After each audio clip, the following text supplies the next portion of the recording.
The Nature of Forces by Genevieve, Chapter 15. Super short chapter. Let's go! Penelope and Phoebe were in the room. One sat on a bed covered in satins and furs, eating an oversized candy with one hand on the large black poodle, while the other stood at the closet door, throwing frocks to the floor, crying about how none of them felt right and she had nothing to wear. I wasn't sure who was who, nor did I care. One had the black dog, Phoebe, I think she called it, and the other had a white one, Babette. That one I remembered. I loved that name, and how hard it was for me because I never looked in on them. But when this vision of them came to me, I knew something was wrong. Sister, I sense some powerful magic, said Penelope. As do I, said Phoebe. Then there she was. In glory, dripping with jewels, she was a vision of loveliness. My sister was always so beautiful. Time had been kind to her. The three women took each other's hands and stood in a circle.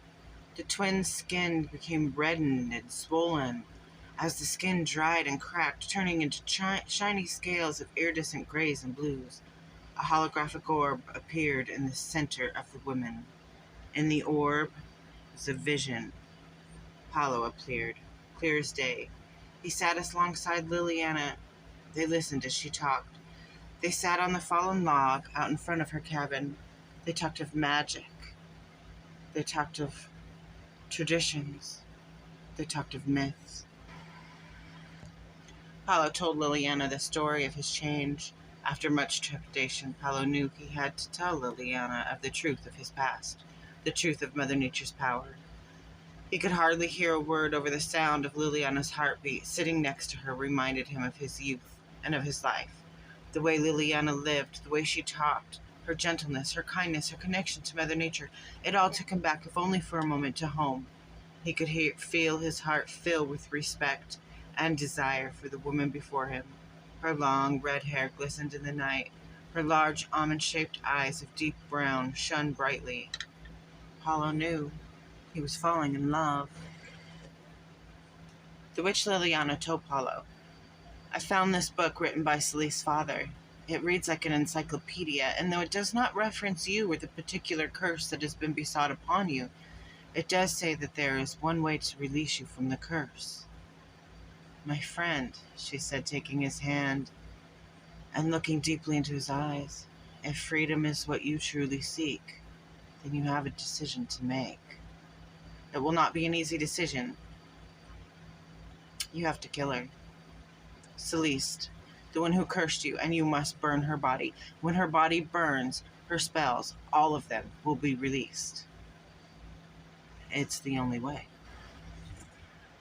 As Celeste watched on, Apollo was lost with excitement and joy. He took the witch Liliana's round face in his strong hand, and his long, sharpened fingers nearly splashed her rosy cheek. Then he kissed her long, deep, and passionate. Then, with just a flash, before the sun reached the peak over the treetops, he was gone. The coven broke its bond. The vision dissipated, and the twins' skin returned to creamy pale tone.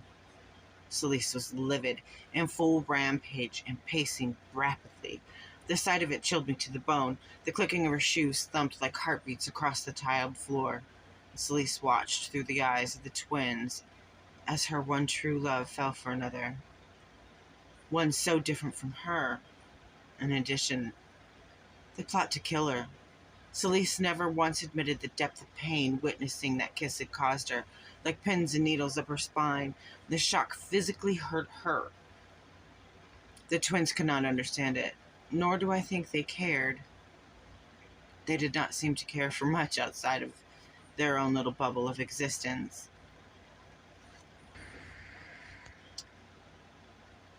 Even with their vast age, they did not look or act anything that resembled adults. They went on back to the clothing and candy, and one of them sat down and stuffed gummy worms into her mouth, like they had just witnessed nothing.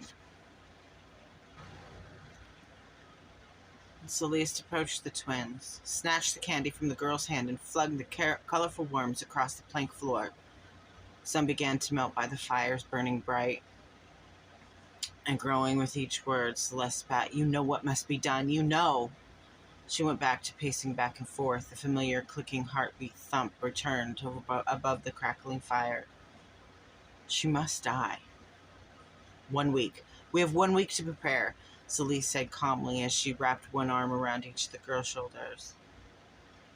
We're going to call upon the power of the moon. So I told you chapter 15 was super short.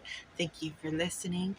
If you like, please be sure to subscribe for more. If you don't want to wait, you can always buy the book. It's available on Amazon, The Nature of Forces. I'll put a link in the description. And as always, thank you for being here. I love you. Have a nice day.